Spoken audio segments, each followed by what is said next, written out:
Hi everyone, I'm Andrew Hewison, the Managing Director of Hewison Private Wealth, and whilst John needs little introduction, John Hewison's our founder and chairman of HPW. I'm having a chat with John today because it's with some sadness for the rest of us, but perhaps with a little excitement for John that he's decided to announce his retirement from the day-to-day contribution to Hewison Private Wealth. So John, welcome. Thank you. John, why do you think the time is right to fully retire now?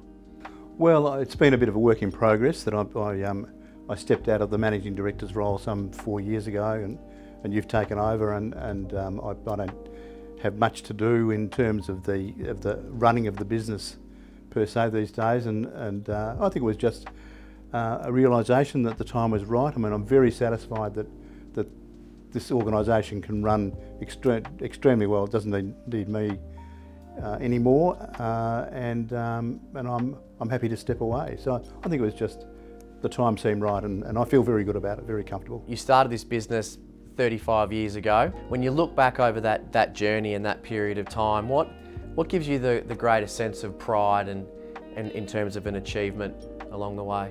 We had a specific number of core beliefs that we put in place at that time, the things that we wanted to achieve, like professional standards, integrity, client commitment, long-term relationships, succession, empowerment, and all of those things have been achieved, and achieved probably to a far greater extent than I ever expected they would be. And the thing that we didn't articulate at the time is that that's sort of fed into this enormous, extraordinary culture that this organisation has, and it's all inclusive, including our clients and the people we do business with, and I just think that's extraordinary. So it's wonderful to be able to tick off all those boxes and say, yeah, we've got it done. Yeah, absolutely.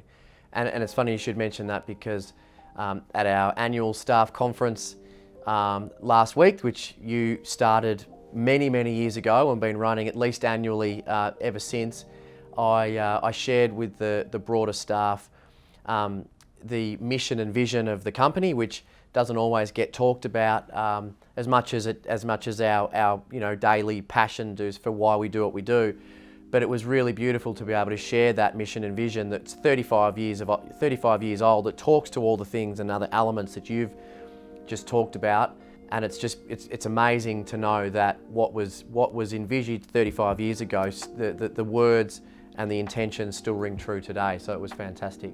A lot of people may not realise, but your contribution to the financial planning profession is not just starting this business and growing this business into what it is today. It also has a lot to do with the work that you did with the Financial Planning Association and the contribution that you made to the industry and the profession at large. As far as a legacy goes, what would you like your legacy to be and be remembered for within the profession? I spent many years with the FPA and the Financial Planning Standards Board, working tirelessly and stirring the pot as much as possible with government to lift the standards of education and professional standards of the financial planning community, and put those standards in place 20 years ago. But now they've become legislation, and that legislation will be introduced over the next couple of years. So I'm extremely proud of the work that I and others did forcing that change, and it took a long time, and it was pretty heartbreaking along the way. It finally took the Hayne Royal Commission to bring it all to a head, and now it's happening, and I'm extremely proud of the role that the FPA took in that. Looking forward from here, you've got a lot more time on your hands. What are you looking forward to most in full retirement these days? I'll be battling to find enough time to do all the things that I want to do, but I suppose primarily our grandchildren are our priority, and spending time with their family. But I've taken up painting, so I enjoy painting and drawing. So I'll be spending more time doing that. I'm writing a couple of books, one on the business and one on my family. I've got a boat that I hardly ever see. Play golf a couple of times a week. I've got lots of other things. I'm heavily into personal fitness, so I'm working on that. So I've got plenty to keep me busy. So the last sort of few years where you've worked a couple of days a week's really just been getting in the way of all the things you really want to be doing. Well, you could say that, although I still had the urge, and I haven't lost the passion, but I probably lost the urge to do the stuff that I was doing. So I'm happy to sort of let that go. Others can do that just as well as I can, and I'll concentrate on the more important things of life. And obviously for the foreseeable future, you're still chairing the board, so there's that obviously that hands-on involvement in terms of, you know, guiding the business from a strategic and a governance point of view as well. So indeed, yeah, absolutely. We don't want you to leave us completely just yet. Well, no, I'm not quite ready to turn up my toes.